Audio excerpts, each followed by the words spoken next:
lottery খেলত বিলাসী গাড়ী বিভিন্ন ধৰণৰ সামগ্ৰী দিয়া হয়তো আপোনালোকে বহুত দেখিছে কিন্তু এইবাৰ আমি দেখুৱাম এখন বেলেগতকৈ বেলেগ লটাৰী খেল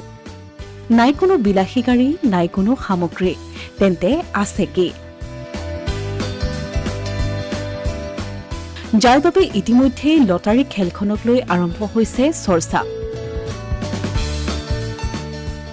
মৰিয়নিত অনুষ্ঠিত হৈছে এই লটাৰী খেলখন সচৰাচৰ লটাৰী খেল বুলিলে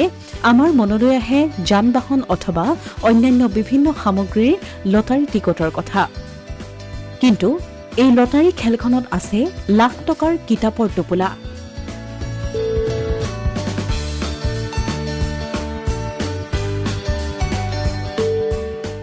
এপিজে আব্দুল কালামে কোৱাৰ দৰে এখন ভাল গ্ৰন্থ 100জন ভাল বন্ধুৰ সমান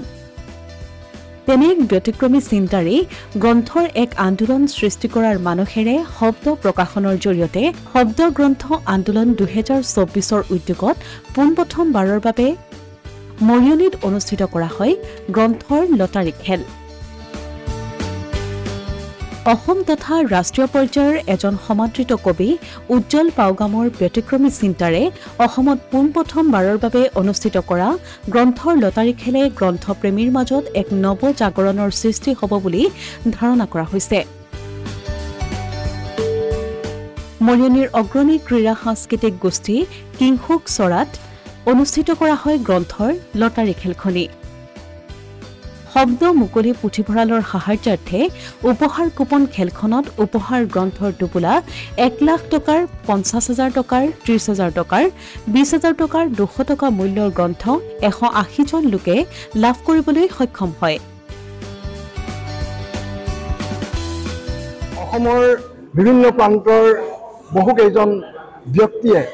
কেৱল মাত্ৰ যোৰহাট শিৱসাগৰ গোলাঘাট এই নহয় অসমৰ বিভিন্ন জিলাৰ বিভিন্ন অঞ্চলৰ ভাৰতবৰ্ষৰ বিভিন্ন ঠাইৰ পৰা আমাৰ অনলাইন যোগে টিকেট ক্ৰয় কৰি যে গ্ৰন্থৰ প্ৰতি যি আন্তৰিকতা যি মোহ এটা আমাৰ প্ৰকাশ কৰি দেখুৱালে তাৰ বাবে সমূহ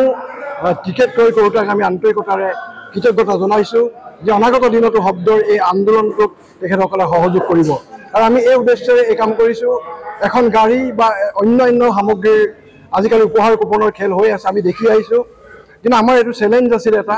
কিন্তু চেলেঞ্জটো আমি চেলেঞ্জ হিচাপে আমি কৰিলোঁ আমাৰ বিভিন্ন প্ৰত্যাহ্বানৰ আমি সন্মুখীন হৈছিলোঁ যেনেধৰণে সহজতে আমি কৰিব খুজিলোঁ তেনেদৰে কৰিব পৰা নাই কিন্তু আমাৰ লক্ষ্যৰ উদ্দেশ্য এইটোৱে আছিলে যে এখন গাড়ী যদি এজন ব্যক্তিয়ে পায় এই গাড়ীখন